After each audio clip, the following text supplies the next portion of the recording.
Bonjour à tous et à tous. On est plusieurs aujourd'hui. Merci de vous être joints à nous. Donc, bienvenue à ce PER en direct. Je m'appelle Michelle et je travaille au Bureau des affaires francophones de l'Université Laurentienne à Sudbury, en Ontario. Ça me fait plaisir d'être avec vous aujourd'hui pour la prochaine demi-heure. Aujourd'hui, j'ai le plaisir de vous présenter Dr. Audrey Giroir. Donc, Dr. Giroir est professeur associé au School of Information Technology à Carleton University, où elle dirige également le laboratoire Creative Interactions. Lors de sa présentation, Dr. Giroir discutera des différentes façons que son équipe au laboratoire utilise le codage, pli des capteurs et divers matériaux pour créer des prototypes déformables. Donc, bonjour, Dr. Giroir. Bonjour. Ça me fait vraiment plaisir d'être ici aujourd'hui. Moi, j'ai une formation en informatique, mais je travaille dans un département de technologie de l'information et je fais de la recherche sur les interactions homme-machine. Donc, les interactions homme-machine, en gros, c'est essayer de faire je fais de la recherche, mais on essaie de rendre les interactions meilleures avec nos ordinateurs, que ce soit sur nos téléphones, sur nos ordinateurs de table, sur nos portables, mais aussi en utilisant des nouvelles consoles de jeux vidéo, par exemple. C'est vraiment n'importe comment qu'on peut améliorer les choses. Et moi, je travaille sur les nouvelles interactions. Ça veut dire ce qui va arriver dans quelques années dans le marché. Ce n'est pas nécessairement des choses qui existent encore dans ce que vous pouvez acheter. C'est ça qui est vraiment excitant. Moi, je travaille sur les appareils qui sont déformables. Par exemple, un téléphone intelligent qui est flexible. Ça veut dire que c'est un téléphone intelligent qui aura un écran flexible. Puis, je me pose la question, autre que le fait qu'il est flexible, puis donc il va être plus confortable dans la poche arrière, par exemple, si on s'assoit dessus. Mais qu'est-ce que ça pourrait améliorer dans la manière dont on interagit avec cet appareil-là? Par exemple, ce que j'ai pensé, c'est qu'on pourrait le serrer pour répondre au téléphone. On pourrait bouger le coin d'un appareil pour augmenter ou baisser le volume ou pour changer la page qu'on regarde en ce moment. Donc, je me pose toutes ces questions-là en disant, est-ce que c'est une bonne idée? Qu'est-ce que ça pourrait être? Est-ce que les gens vont aimer ça? Et donc, c'est un petit peu comme ça que la recherche fonctionne. Et je vais vous montrer quelques vidéos sur deux appareils en particulier que j'ai fait. Je vais juste prendre une seconde pour changer mon écran et vous montrer. Voilà, ça c'est ma petite page d'introduction de se demander est-ce que mon téléphone peut plier. Donc, ce que vous voyez en ce moment, c'est une application qui s'appelle Paper Ninja, le ninja de papier. Puis ce que c'est un téléphone normal, puis on a fait un écran protecteur qui est en silicone, qui est flexible. Et donc, comme vous pouvez voir, on peut bouger les côtés, les coins. Puis derrière, on a mis des capteurs de pli, c'est-à-dire on est capable des capteurs de flexion. On est capable de détecter quand un coin est plié par en bas ou par en haut. Puis on utilise ça pour donner des informations à notre petite feuille de papier pour qu'elle se plie comme on la demande, par exemple. Et avec ça, on peut créer des applications comme celle-ci. Et on peut aussi créer un contrôleur de jeux vidéo que j'appelle Bentroller. Ben, c'est le mot en anglais pour plier. Puis, c'est un mélange entre Ben et controller, un contrôleur qu'on peut plier. Et mon contrôleur de jeux vidéo, on l'a fait en pensant au contrôleur classique, qui était comme carré, rectangulaire et rigide, comme si on l'avait coupé en deux. Et on avait mis un pont flexible dans le milieu. C'est un morceau de foam, d'éponge. Et on a donc des boutons qui fonctionnent. Et on peut aussi plier notre contrôleur. Voici comment on peut le plier. On peut le plier par en bas et par en haut. Et on peut le faire un twist aussi. On peut le plier sur le côté. Puis une fois qu'on a ce contrôleur-là, on peut maintenant, l'utiliser pour jouer à des jeux. Fait que ce qu'on a fait, c'est qu'on a fait contrôler avec des jeux d'arcade plus typiques. Ici, on a Donkey Kong. Fait qu'on peut plier pour sauter. On a Punch-Out, donc pour boxer, on fait un twist. Et ici, on a Tetris où on peut changer l'orientation d'une pièce. On a aussi un jeu ici de course où on utilise le contrôleur pour contrôler la direction ou l'accélération. Je vais changer ici. Voilà. Et ce contrôleur de jeu vidéo-là, que j'ai ici, que je peux vous montrer, c'est la version blanche. On a différentes versions. Ce qu'on a fait pour le créer, c'est qu'on a imprimé en 3D les côtés ici qui sont rigides. En fait, on en a deux, c'est deux morceaux chaque, en haut et en bas, et vous voyez comme une petite ligne en milieu. Ça, c'est une petite ligne qui, ici, on a un trou pour faire sortir les fils. Et ce qu'on a fait, c'est qu'on a mis des boutons puis des fils pour relier le tout. Puis ça, c'est un morceau de foam. C'est deux morceaux de foam, en fait. Puis, je vais vous montrer à l'intérieur. Voilà, vous voyez les petits morceaux ici. Ça, c'est mes détecteurs de plis. Donc, je suis capable de déterminer si ça plie par en bas ou par en haut. Il y a différentes choses qu'on a besoin pour créer ça. Non seulement il faut essayer de conceptualiser, on a imprimé les morceaux. Ensuite, on a les composantes électroniques qu'on a reliées. Puis, une fois qu'on a les composantes électroniques qu'on a reliées, ensuite, on a différentes composantes en termes logiciels. Parce qu'il faut qu'on reçoive toutes les données des différents boutons, par exemple, des différents senseurs. Et essayer de dire, OK, c'est le bouton de gauche qui est poussé en ce moment ou non, c'est le bouton en haut à droite. Et ensuite, il faut qu'on associe ça à une application. Donc, par exemple, une application de jeu. Si on reçoit le jeu de Tetris, bien, il faut qu'on dise, OK, quand on pèse tel bouton, la pièce descend ou tourne. On peut aussi créer des nouvelles applications et faire fonctionner notre jeu comme ça. Donc, il y a vraiment différentes composantes, toutes reliées au niveau de l'informatique. Ça, c'est le thème de la semaine. Et donc, on fait des choses à la fois électroniques, physiques et à la fois logicielles. Tout ça, ça fait partie du domaine informatique. C'est vraiment intéressant et excitant de pouvoir faire ça parce que ça demande différentes choses.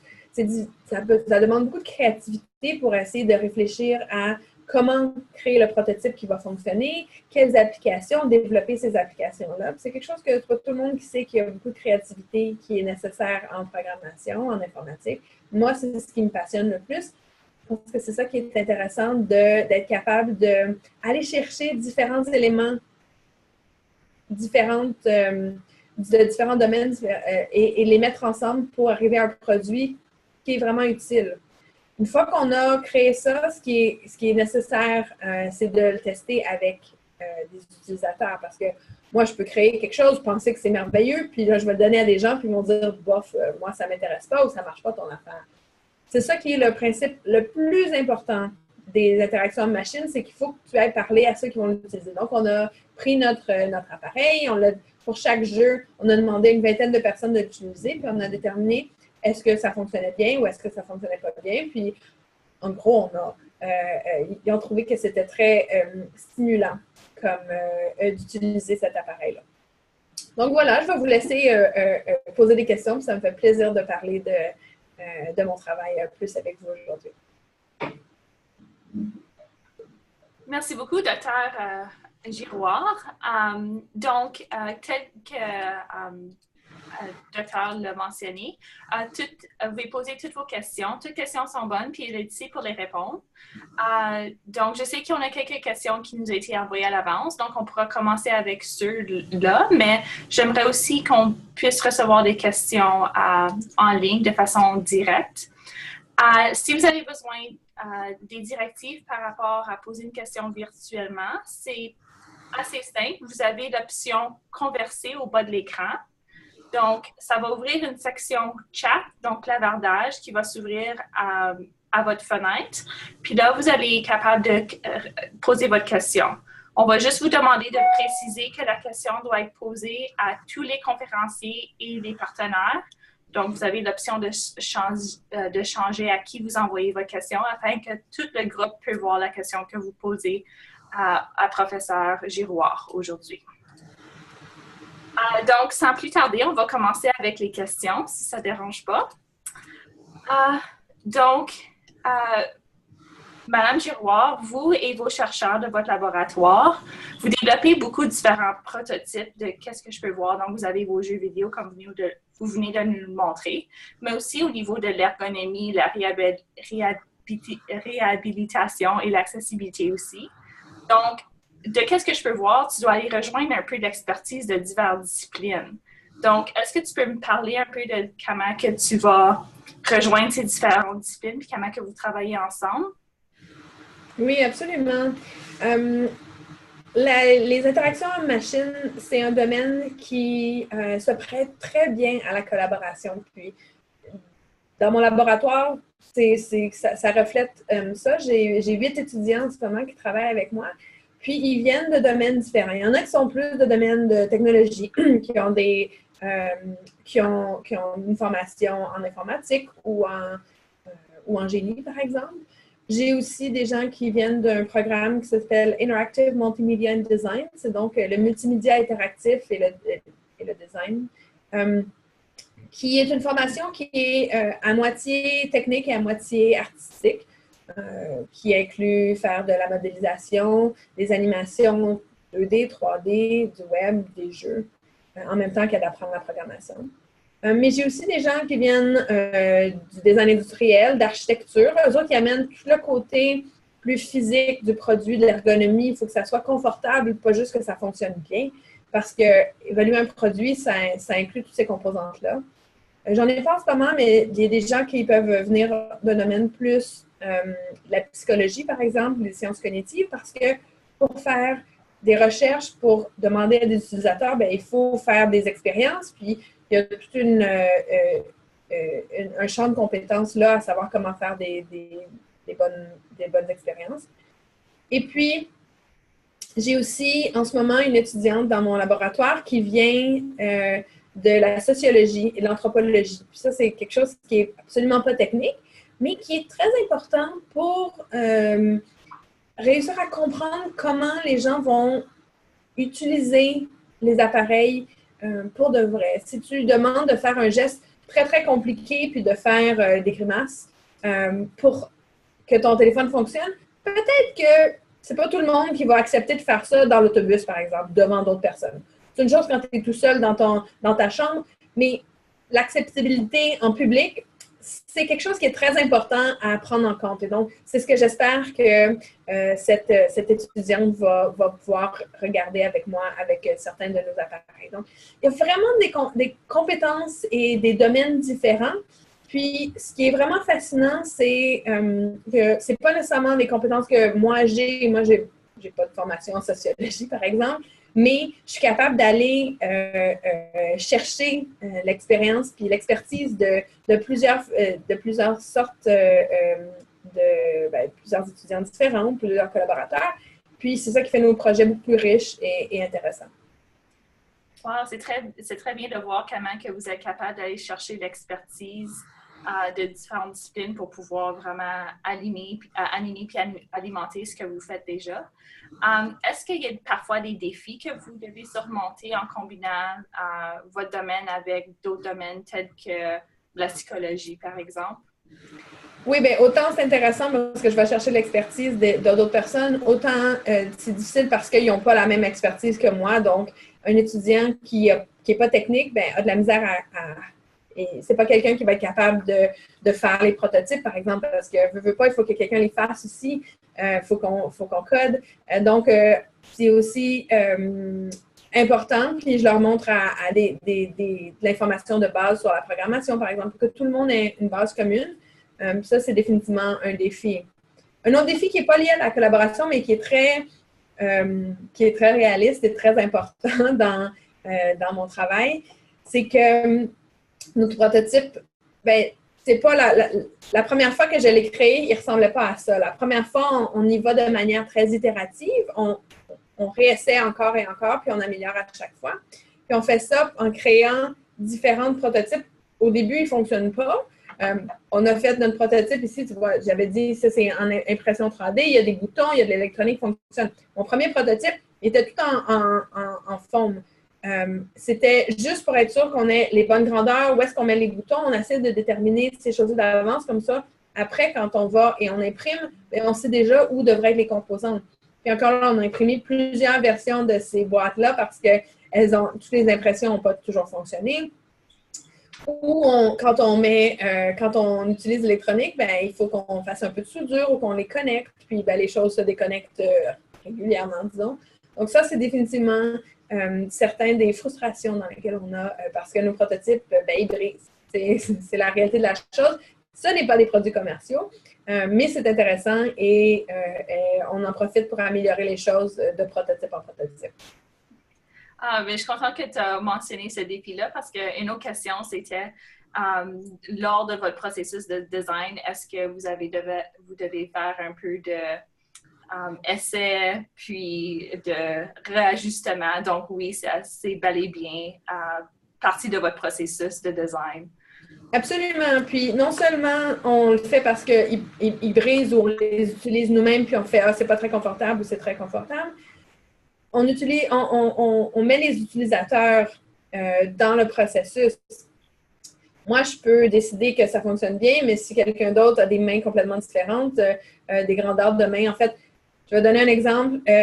J'ai eu plusieurs étudiants hommes qui ont créé des prototypes, puis en général, les hommes ont des mains plus grandes que les femmes, et donc les prototypes, ils les trouvaient très confortables dans leurs mains. Puis moi, je les utilisais après. Je fais « Ah, ouais, non, je ne suis pas capable d'atteindre tous les boutons parce que votre prototype est trop gros. » Puis ça, c'est juste un exemple simple de pourquoi il faut que tu parles à plusieurs personnes. Parce que en termes physiques, ben, on a des configurations différentes. Il y a des personnes qui sont petites, il y en a qui sont grandes. Il y en a qui ont des habiletés motrices différentes aussi. Mais aussi, quand on les utilise, ben, on n'a pas toute la même expérience. Moi, je sais comment utiliser des interfaces pliables. Mais vous, je pense qu'il n'y a personne qui écoute aujourd'hui qui a déjà utilisé. Donc, alors, on a un expert versus un novice, puis c'est normal. Puis quand on crée quelque chose, on essaie d'aller rejoindre tout le monde. Donc, il faut qu'on pose la question à plusieurs personnes différentes. Mais c'est vrai, dans les types de jeux, il y a des personnes qui sont, des fois on les appelle les gamers, qui sont des experts, qui jouent beaucoup. Puis, ben, tu as une vision du jeu complètement différente de quelqu'un qui joue ici et là de temps en temps. C'est important de demander à tout le monde parce que peut-être que mon contrôleur va être très bon avec ceux qui jouent beaucoup, mais pas trop avec ceux qui ne jouent pas beaucoup. Ou l'inverse, peut-être que les gamers, ben, ils vont trouver que c'est trop lent, alors que ça va être vraiment stimulant pour les gens qui jouent un petit peu ici de temps en temps. Donc, c'est important de poser la question à tout le monde.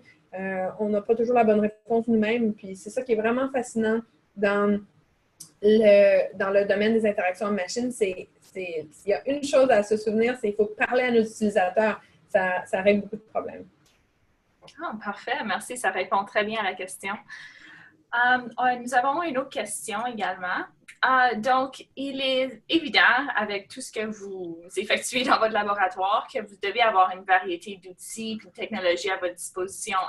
C'est quel est l'outil ou la technologie qui est préféré, quel est le votre préféré ainsi que ceux de vos étudiants en principe? Est-ce qu'il y a un outil ou une technologie que tout le monde adore ou qui préfère? Bien, en ce moment, il y a 2 semaines, on a eu une imprimante 3D dans mon lab, fait que je dois dire que c'est le chouchou de mes étudiants en ce moment. Ils ont imprimé plusieurs choses qui étaient utiles pour la recherche, mais je dois dire qu'il y a des pingouins, des anneaux, des emporte-pièces pour les biscuits qui ont été imprimés aussi dans mon imprimante en ce moment, juste parce que c'est le fun puis ils s'amusent à essayer différentes choses.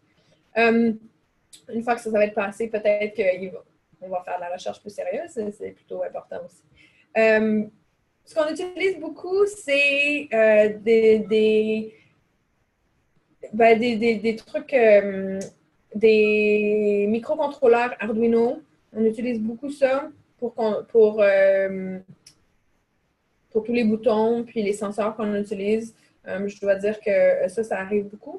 Mais sinon, c'est des trucs d'électronique plutôt simples qu'on fait. Puis ce qu'on utilise ensuite, c'est qu'on a différentes plateformes informatiques, logiciels, pour recevoir l'information. Donc, on code dans du Arduino. Ça, c'est une version qui est du C, C++. On crée des applications avec, avec Processing. Processing, c'est du Java. On fait aussi des jeux vidéo dans Unity. Unity, c'est une variation du C. Donc, on a plusieurs plateformes logicielles. Ça dépend de l'application à laquelle qu'on veut créer. Il y en a des meilleurs pour d'autres. Donc, ça varie beaucoup de ce qu'on utilise. Ça varie de l'étudiant aussi. Très intéressant, merci. Nous avons une question très pertinente de Chinook Park à Calgary. Donc, pensez-vous que cette technologie est une bonne idée pour notre société? Je dois dire que j'ai un biais positif vers cette technologie, mais oui, je pense que c'est quelque chose qui va être utile. Ce que je vous ai montré, c'est très ludique. Les jeux, c'est très bien en termes de divertissement, mais une autre partie de la recherche que je fais, j'ai 2 autres projets qui sont vraiment intéressants, puis je pense qu'ils peuvent vraiment être utiles pour la société. Il y en a un projet que je fais, c'est avec des aveugles. En fait, j'ai le prototype de celui-là. Ça, c'est mon prototype, un de mes prototypes que j'utilise pour les aveugles. C'est un prototype flexible. Il n'y a pas d'écran, entre autres parce qu'ils n'ont pas besoin d'un écran parce qu'ils ne le voient pas. Mais on a des senseurs à l'intérieur, puis on est capable de détecter les coins pliés en deux. On est capable de le serrer aussi comme ça. Et ça peut être vraiment intéressant pour eux pour connecter à leur appareil. En ce moment, quand tu utilises un appareil téléphonique, un téléphone intelligent, ils utilisent les toucher puis les glisser pour contrôler, par exemple, leur application VoiceOver qui lit tout ce qu'il y a sur l'appareil. C'est très utile et ils sont très rapides à l'utiliser, mais c'est apprendre à faire les bons touchés et les bons glissés parce que des fois, tu fais 1, 2, 3 doigts dans plein de sortes de directions différentes. C'est très complexe à apprendre et long. Donc, on se dit que peut-être que notre appareil pourrait être quelque chose qui est plus facile pour eux. On fait aussi du travail en termes de réhabilitation de la main. Des fois, il y a des gens qui ont un accident cérébral, puis il y a une main qui fonctionne très bien, mais l'autre main, ils ont beaucoup de la difficulté. Fait que pour plier ces appareils-là, ça demande une certaine dextérité. Donc, il y a vraiment un potentiel intéressant en termes de réhabilitation. Donc, tout ça, c'est des choses, des applications, je pense, qui vont vraiment améliorer la société en général. Merci beaucoup. C'est beau de voir que vraiment, comme tu dis, c'est pas seulement ludique comme jouer des jeux vidéo, mais que ça peut vraiment avoir un impact positif dans la vie des gens de tous les jours. Je vais passer à la prochaine question d'Ottawa. Donc, une classe de la 4e année demande si c'est possible de construire un robot à l'aide d'une imprimante 3D. On peut définitivement imprimer la majorité des morceaux comme du squelette du robot. J'ai un collègue qui a fait ça il y a quelques étés. Il a imprimé tous les morceaux différents pour faire une main, puis ensuite il a commencé à imprimer la tête du robot. Je ne sais pas si on peut imprimer le robot au complet parce qu'il y a quand même plusieurs composantes électroniques à l'intérieur, puis il y a des avancées dans ce domaine-là, mais je ne pense pas qu'on en est là en ce moment. Mais oui, définitivement une possibilité d'imprimer la majorité des morceaux avec une imprimante 3D. Puis c'est vraiment fascinant.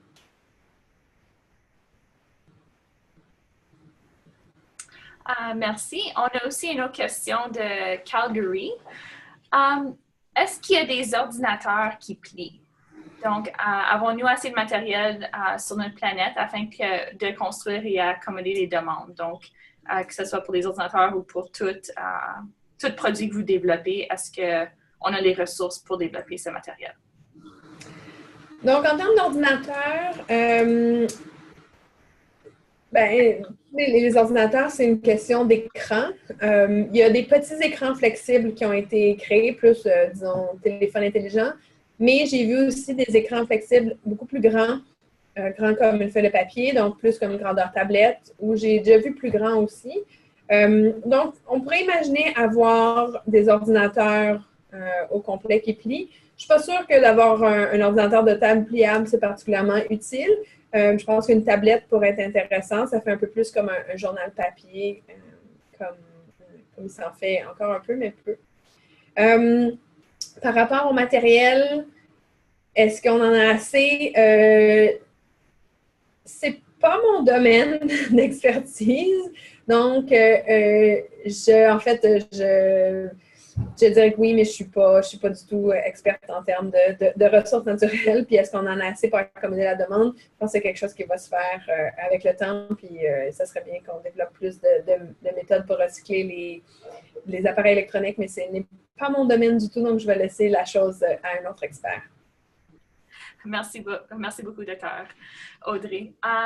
Donc, on a également une question de Iroquois Falls, au nord de l'Ontario. C'est une classe de 8e année qui se demande, une fois que les appareils que vous développez est conçu, par exemple, pour les aveugles, comment longtemps est-ce que vous pensez que ça pourrait prendre pour que ça se vende dans les magasins, donc que ça soit vraiment utilisable à la population en général? C'est une excellente question. Ce qu'on fait à l'université, dans le domaine en recherche en général, il y a quand même un délai entre moi qui le fais dans mon lab, puis quand est-ce que c'est commercialisé. Puis c'est pas toutes les idées qui sont commercialisées non plus. Pour faire ça, moi, je suis spécialisée en avoir une idée, faire des prototypes, voir si ça fonctionne ou pas. Mais une fois qu'il y en a ça, il y a quand même plusieurs étapes. Il faut trouver quelqu'un pour le manufacturer, il faut faire tout l'aspect de promotion. C'est quelque chose qui prend plusieurs années. C'est pour ça qu'en général, il y a un délai de peut-être de quelques années, peut-être 5 ans, des fois 10 ans entre les idées à l'université puis les produits commerciaux. Je veux dire que c'est pas non plus mon expertise à moi de continuer. Il y a plusieurs professeurs qui le font, mais moi, j'aime mieux faire l'aspect de conception et d'idées. Par contre, il peut y avoir des gens qui sont plus du domaine industriel, de commercialisation, qui nous contactent des fois pour essayer de faire les choses. En termes de mon prototype pour les aveugles en particulier, je ne sais pas, ça va prendre combien de temps. Ça dépend des collaborations. Bien, merci. Je pense que c'est très pertinent. Puis les gens ont hâte de voir quand ils vont pouvoir voir ça sur le marché. Il nous reste quelques minutes. Alors, juste à cause que moi, personnellement, ça a déjà piqué mon intérêt par rapport à cette technologie-ci, puis comment que vous le manipulez pour que ça soit vraiment pratique pour tout le monde. Alors, est-ce que vous avez des astuces, des suggestions pour des jeunes élèves qui sont intéressés à inventer des nouveaux produits comme vous le faites? Est-ce que vous avez des suggestions en fait de parcours cheminement de carrière ou parcours d'éducation, ou comment ils peuvent vraiment s'intégrer dans ce domaine ici? Bien sûr. Dans tous les domaines de ce que je fais en termes de technologie, c'est vraiment important de commencer en essayant des petites bases de programmation. La programmation, c'est quelque chose qui est accessible à tout le monde, pas juste à ceux qui sont particulièrement bons en maths, par exemple. C'est quelque chose qui peut être utile et compris par tout le monde. L'idée, c'est d'essayer, puis de trouver une application, de trouver un exemple, un exercice qui vous passionne. Si c'est créer un jeu, créez un jeu. Si c'est faire de l'art, faites de l'art. Il y a plein d'applications différentes. Vous le savez parce qu'on a des applications logicielles pour faire tout et n'importe quoi. Donc, il y a des gens qui ont créé ces applications-là. Il faut essayer, il faut commencer. C'est quelque chose qui peut être utile, peu importe la carrière que vous allez avoir plus tard, que vous décidez d'aller en programmation ou pas. Il y a plein d'applications pour commencer. Si vous n'avez jamais fait ça, Scratch, c'est un très bon début pour commencer la programmation. C'est quelque chose qu'on peut bouger sur l'écran. Il y a une plateforme web pour le faire. Moi, je fais ça dans mes premiers cours de programmation à l'université. J'ai eu mes étudiants commencer à jouer avec ça avant de passer à des logiciels un peu plus compliqués. Que vous le fassiez avec des composantes électroniques, c'est très bien aussi. L'idée, c'est d'essayer. Puis, ce qui est important de se souvenir, c'est que ça risque de ne pas fonctionner la première fois qu'on le fait. Mais moi, quand je fais des programmes, encore aujourd'hui, puis j'enseigne la programmation, quand je prépare mes cours, je réessaye, je code des petits programmes, ça ne marche pas. Je retourne, je trouve l'erreur et je le fais. Puis quand ça fonctionne, il y a toujours une décharge d'énergie. Moi, ça me fait toujours super plaisir. Puis je fais « Ah, ça a marché! Yeah! » Et c'est vraiment fascinant. Et j'ai encore ça aujourd'hui, alors que ça fait quand même plusieurs années que je programme. C'est quelque chose que tout le monde peut faire et c'est vraiment excitant. Vous devriez tous essayer, même un peu, à faire la programmation. Donc, je vous encourage tous à faire ça.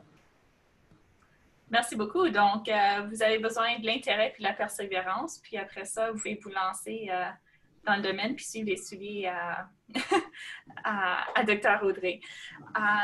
On va prendre une dernière question avant qu'on termine la présentation. Alors, des élèves de la 4e année à Ottawa demandent quel est l'aspect préféré de votre emploi? Ah, c'est une bonne question. L'aspect créatif. Je sais que ce n'est pas une réponse précise, mais moi, ce que je trouve vraiment fascinant, c'est de pouvoir amener la créativité, être excitée par la recherche que je fais. Je fais aussi, j'ai d'autres composantes. J'aime ça quand on a de la créativité, puis je suis excitée par les cours que je donne, évidemment, aussi. Mais en termes de recherche, c'est vraiment le fun de pouvoir imaginer des choses nouvelles, différentes manières d'utiliser des appareils, d'essayer de faire des brainstorming sur des nouveaux jeux, par exemple, si c'est ça l'application qu'on fait. De parler à des gens, puis de voir comment ils sont excités, puis intéressés par ce qu'on fait. Moi, c'est vraiment ce que je trouve le plus fascinant de mon travail. Bien, merci beaucoup, Mme Audrey Giroir. Je suis certaine que tous ceux et celles qui se sont présentés ici aujourd'hui ont aimé et appris autant que moi. Donc, merci beaucoup. Puis, je vous souhaite bonne chance avec tous vos projets. Merci. Merci à tout le monde. Au revoir.